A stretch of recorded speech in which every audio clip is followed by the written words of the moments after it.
እናቴ ለቃቢ ነው አሳልፋ የሰጠችው። በእንዲህ አይነት ፋሚሊ ውስጥ ያለፉ የመጀመሪያ ልጃቸውን መስዋዕት ያለ በስነ ስርዓት ልጆቻቸውን የበኩር ልጆቻቸውን ወንድ ልጃቸውን እንዲህ በቃ ገለው ለሴጣን መስዋዕት ይሰጣሉ።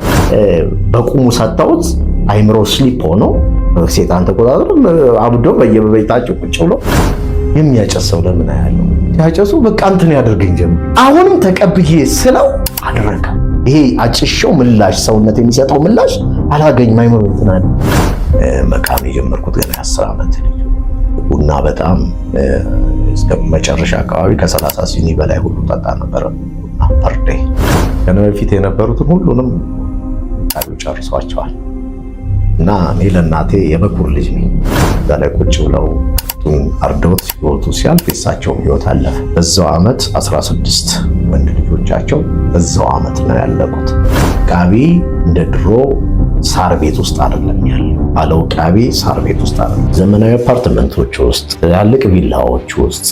ጀበናው ራሱ አሁን እኮ የጀበና ቡና ተብሎ አደባባይ ነው። መናፍስቶች ደግሞ ከቁመና ጋር እንከንተን ጋር ብዙ ጊዜ ባለው ቃቢዎች አይታችሁ ከሆነ በጣም ቆንጆች ናቸው። በጣም ቆንጆች ናቸው።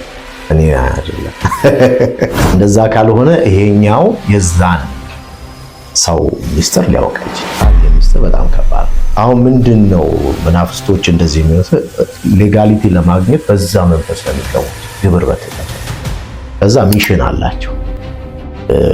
አንዳንዱ ሰባኪ ነው፣ ልክ አሁን እኛ ሰባኪ እንደምንለው ሄዶ የኔ አባት እንደዚህ ያደረገ እንደዚህ ሆነ እንደዚህ እንትን ጋር ሄጄ እንደዚህ ሆነ ለሰዎች ሁሉ ሴም ታይም ሰዎች ያንን ነገር አክሴፕት ሲያደርጉት ስፒሪት ይቀበላሉ።